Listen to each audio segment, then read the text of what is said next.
Hi again. So today it's all about trigonometry 12. So grade 12 trigonometry, proven identities, finding phase shifts, looking at addition identities, double identities, also drawing angles in standard position and finding all the trig ratios.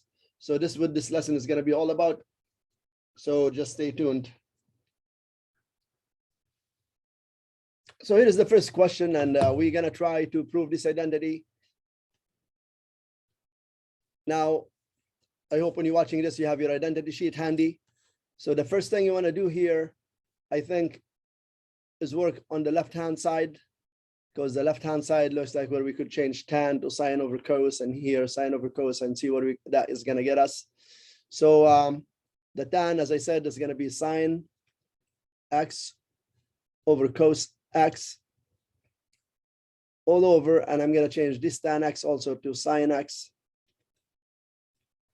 over cos x plus sine x. And I'm going to put this sine x over 1 because I'm going to do common denominator for that. So I'm just going to carry on and write that as sine x over cos x all over. Here I'm going to do common denominator, and the common denominator, or the lowest common denominator, is cos x. So this is just going to stay as sine x. And I know I have to multiply this by cos and this by cos, so it's just going to give me plus sine x cos x. I'm just going to go on here to continue proving this. So I have sine x over cos x. And you know what? Oh, before I do that, okay, I'm just going to pull out the sine x from here as the greatest common factor. And I'm going to get 1 plus cos x on top all over cos x. Now, this is your main fraction right here. So that's your division sign. So you could change that to multiplication, flip this. So keep the sine x over cos x. And then you change your division right here to multiplication and change it to flip this, of course. So this is going to be cos x over sine x times 1 plus cos x. Now, as you see, I could cancel this cos x with this cos x, this sine x with this sine x. So I'm left with 1 on top and 1 plus cos x on the bottom. I mean, two things. I could multiply this by the conjugate and get it to equal that, and maybe that's just working on one side, so that's what I'll do. So I just multiply this by the conjugate. The conjugate is basically the same as the bottom, except you change the sign. That's what the conjugate is. We do conjugates for rationalizing denominators, and here's in trigonometry and trig identities proving we do that as well. Whatever you do to the top, you do to the bottom, you do to the bottom, you do to the top. Now what I have 1 minus cos x here all over. Now this here, I'll FOIL them. And when you FOIL, remember this is the difference of squares. So you could get away by just going 1 times 1, and then plus times negative is negative, and cos times cos is cos squared x. And so we have 1 minus cos x over, and 1 minus cos squared come from the Pythagorean identity, sine squared plus cos squared equals 1. Then 1 minus cos squared will just be sine squared x. And that equals this. So that's what we needed to prove. There you go. So with this one, you want to factor out tan x as the greatest common factor. And you're going to get cos 2x plus 1.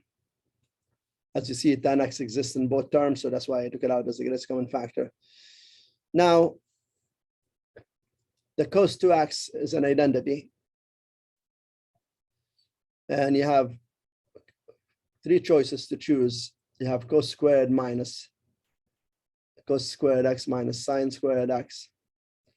And you have 1 minus 2 sine squared x. And you also have 2 cos squared x minus 1. Now, because of this plus 1 right here, I'm going to choose this right there because see, if you have cos 2x right here equals that, and you move the -1 to the other side, so it becomes cos 2x plus 1, because when you move the -1, it changes to plus 1 to the other side. It gives you 2 cos squared x.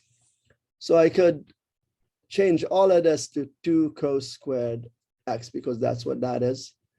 And the tan at the same time, I'm going to change it to sine x over cos x because that's what sine is, and that's multiplied. Now this cos x right here, it cancels and the square will cancel. So what I end up with is sine x times 2 cos x, and that will give me 2 sine x cos x. And that's exactly the double angle identity for sine 2x, which, so that will equal sine 2x, which equals the right side. And that has been proven. Okay. So here's the last question I'm going to do, and I'm going to leave the rest for another session. State the phase shift of the function. So a lot of students, they look at this and say, yes, I know it's pi over 2 to the right if you do this. And if you choose pi over 2 to the right, that would be wrong. And the reason why, because the equation says y equals a sine or cos, let's write cos instead, b x minus c plus d, and c here is the phase shift.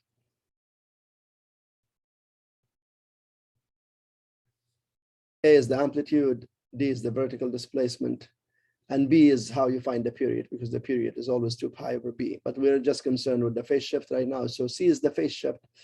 But as you notice, we don't have anything in front of the x here. So that's why the x has to be free on the left to be able to call this number the phase shift.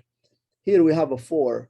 So to be able to tell what the phase shift is, the first thing you need to do is factor out that 4. And when you factor out that 4, okay, always when you factor out a whole number and then you have a fraction here and you want to figure out what that is, all you need to do is just go 4 times 2 is 8. So that's pi over 8. So that's a shortcut to do it. Once you factor out a whole number and then the other part is a fraction, a lot of students get stuck. So that is what you do. You just go 4 times 2 is 8. Then you know you have 8 in here. Because if you multiply the 4 back in, you'll get 4x. And when you multiply a 4 into here, you remember when you multiply a whole number into a fraction, you only multiply it to the top. So that would be 4 pi over 8, which reduces to pi over 2. And that's why we know that. Okay, so the phase shift here